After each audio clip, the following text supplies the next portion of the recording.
xunna ahaa inuu u toosiyo laakiin maysa u sheegin liibaan dantaasa kuu keenaynaa maysa dhihin waxay ka ogolaadeen gabadhi inay keento guriga maadaama xaafadooda leer aysan lahayn meel uu wax ku akhristana uusan lahayn dugsi sarena ay yihiin sidii ayay foomanka uga gudbeen galaaska form 2 markay ahaayeen wuxuu u soo wareegay gurigii ay deganeed saaxiibtiisa Caaisha waxaa la dejiyay guri weyn oo filaa talax ka deganaayeen waxaa la dejiyay qol irid banaan ah abtigii markiiba wuxuu u guuray xaafad Madiino ku taala ayuu u guuray gaar ahaan Dharkeenley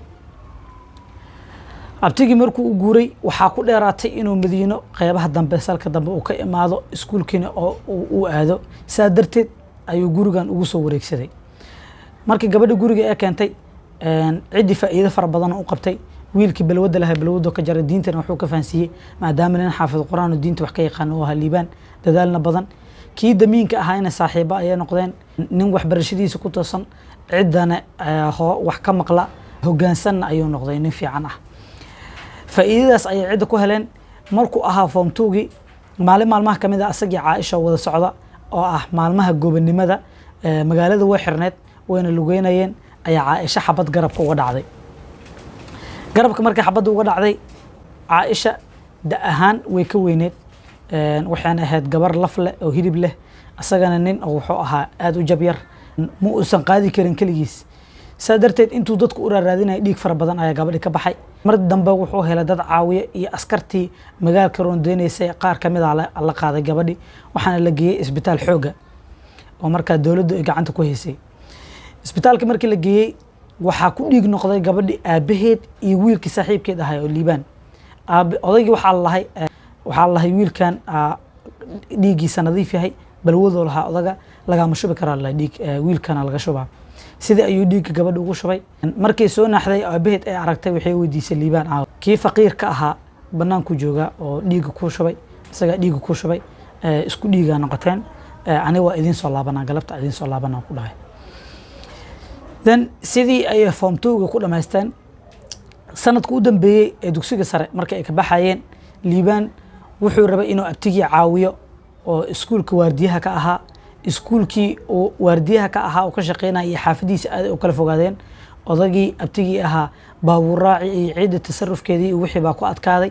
wuxuu go'aansaday maqaayad ku taala siliga ama siliga Amerikaanka qof walba u taqaano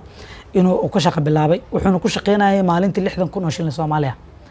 60,000 kun wuxuu rabay abtigiis inuu ku caawiyo maadaama dad ay ka dambeeyeen dadka soo dhaweeyay magaalada keenay iskuulka geeyo soo garab qabtay ay yihiin asagana maanta nolol xoogaa sareysa uu ku nool yahay okay markii liibaan oo shaqada bilaabay gabadhana uma oosan ogoleen inuu shaqeeyo oo ka mashquulo waxbarashadiisa mar walba waxay dhigi jirtay hamigaaga sii wad inaa kaalinta koowaad gashaa la rabaa waxay rabtay qofkii kaalinta koowaad galo waxaa loo diraya iskuulka waxbarashadaas dibadda liibaan inuu helo ayay rabtay gabadha okay liibaan maalmaha kamid ah gabadhi Caaisha aabaheed iyo hooyadeed walaalkeed isla socda oo tacsi ka imaaday sida qisada ku helnay oo tacsi ka imaaday ayaa ku soo maray maqaayadii way aragtay way ka carootay maalintii dambe iskuulka markay imaadeen ma aysan la hadlin wuu la hadlay wuu raali geliyay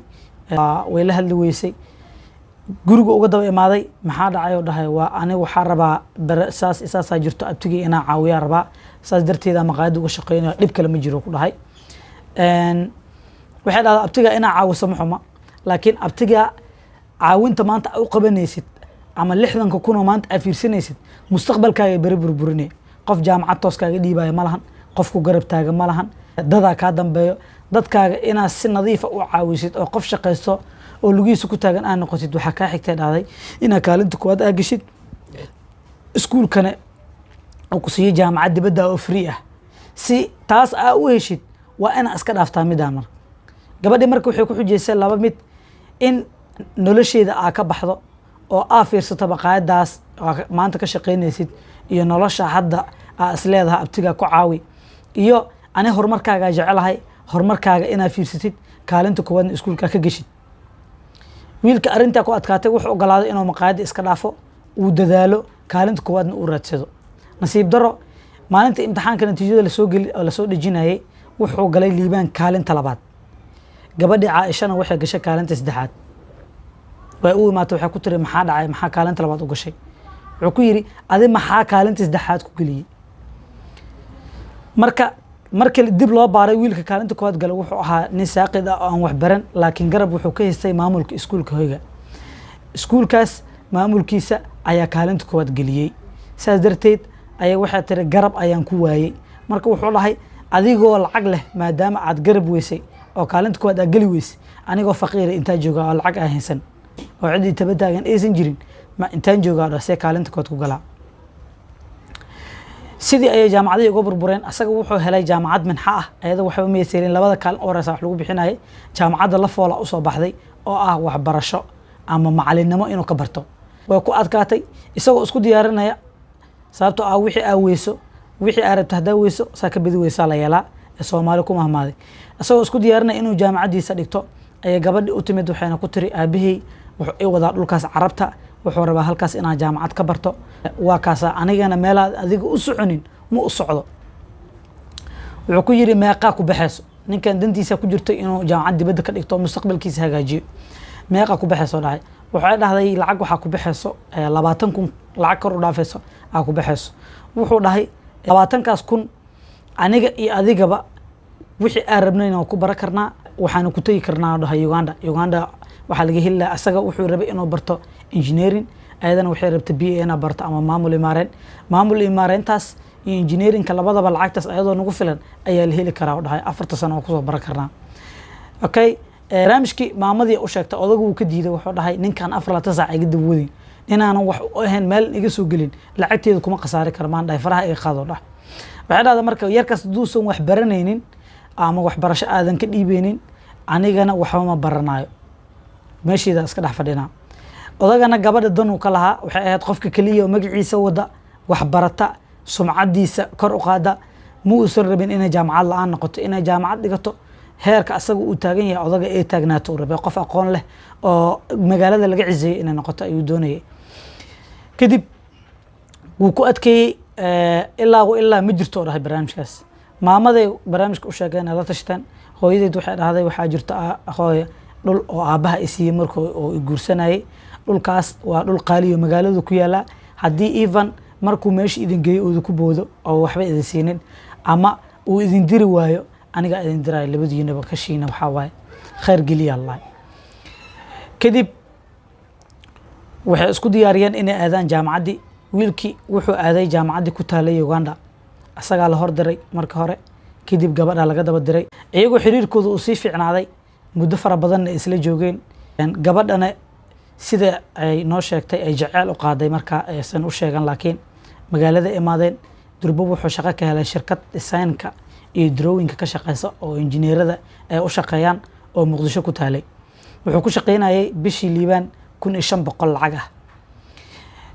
6 bil kadib waxay ku ballameen inay master aadaan labadoodaba inay master aadaan ayadoo wax shaqo iska dhaaftay 6 bil waa iska fadhinaa sababtoo ah magaaladan kama helayo shaqo iyo qalanta ninkan wuxuu u jamhadeynayay liibaan ah inuu lacag diyaarsado oo masterka ku aado maadaama gabar darteed looga bixiyay baajki masterka inuu asay iska bixiyo ayuu doonayay liibaan magaalada ayuu guri ka degay xaafad oo holwadaag u dhow maxaa la shirkadda Hormuud xaafad u dhow ayuu degay $200 waxa ku bixisay kirada guriga iyo wixii asaga uu cuni lahaa inta wixii ka soo hara 1,300 oo lacag ahna meel ayuu dhigan jiray maadaama mustaqbal uu leeyahay master inuu diyaariyo oo rabo oo wadan dheer master inuu aado doonayo 3 bil mar ka dhiman tahay balantii masterka maalmaha kamid ah waxaa jirtay gabar la shaqeey jirta liibaan maamulan oo ahayd ka sareysay asaga oo saaxiibo dhow oo dhanka shaqada ay ahaayeen gabadhaas liibaan way isleeysiisay jacayl ay u qaaday maalmaha kamid ah wuxuu dhahay maadaama safar aan gal rabno saaxiibtii ku soo bara adiga iyo groupka aan isla shaqeynaba maalin gurigeeda la ku casuuma wuxuu dhahay Aisha martii ku soo wadaa noocaas waa dadka la shaqeeya waa saas waay then gabadhi waxay aragtay mar walba inay naagta kale indhaha ku gubayso naagta la shaqeynaysa liibaan inay indhaha ku gubayso nooc kale oo la dhaqmayso sababtoo ah liibaan iyo Aisha waxay isku la dhaqmaayeen dad waxba aan u kala qarsoonayna kala walaalo ah afar laata saacad isgarab taagna ay ahaayeen waxayna ka xumaanaysay naagta ee ka kululaanaysay qaabka ay wada dhaqmaayeen labadooda way dareentay Aisha durbeeba markay soo baxeen wuxuu ku yiri waxa ay geysaa guriga oo abtigay oo Madiina ku yaalay gaariga gabadha madaxda u ahayd ayaa soo wada raaceen maray banaadir marayaan isgooska banaadir ayuu wuxuu ku yiri jooji gaariga maxaa Caaisha indhaha ugu gubayso dhaay oo maxay tahay Caaisha gabadhi kala dhahayso maxay tahay Caaisha dhahday markaas wuxuu ku yiri Caaisha waa qofka aniga meesha aad taaganahay soo gaarsiiyay nuucan ahay iga dhigay isbedel nolosheeda ku sameeyay anoo faqiir heerkan soo gaarsiiyay heer aan ku hamineen soo gaarsiiyay rajada iyo hamiga aan ka leeyahay noloshana igala qayb qaatay oo mar walba jecel inuu hormariyo waana riyadeeda waana qofka aan jeclahay inay noqoto hooyada caruurteeda inta markuu ku yiri ay waxay tiri waxaas oo dhan wala bedeli karaa lacagta ka weyn waxaas oo dhan kadib gaarigu ka dagay asagoo careysan ayuu wuxuu imaaday wuxuu soo raacay bas isgooska tarabuunka markuu marayo ay waxay la fiicnaatay inuu soo booqdo Caaisha xaaladeedan oo soo qiimeeyo markuu u tagay ay waxay ku tiray hadaladan heeda liiban inaan ku helaan u haystay hamiga nolosheeda weeqo ka haray howlahayga gaarka ah si aad heer sare u gaadho haddase dhaban qurux dhalaal iyo haddaad heshay inan wanaagsan halkaa waxaan dhihi karayaa haddaba hanti baa ku geysay ereyadaas ayay ku soo celcelinaysay mar walba haddaba hanti baa ku geysay 47 maalmood ayuu sheegay liibaan inuu ku soo laabanayo guriga Caaisha mar walba ayadoo qol ku xiran ayay wixii dhigi jirtay haddaba heerkan hanti baa ku geysay oo markii aad lacag heshay qof lacag la aad noqotay ayaa heerkan gaartay in oo xiriirkeena iyo waxaana aburburino liibaan ma uusan ogeyn in gabadha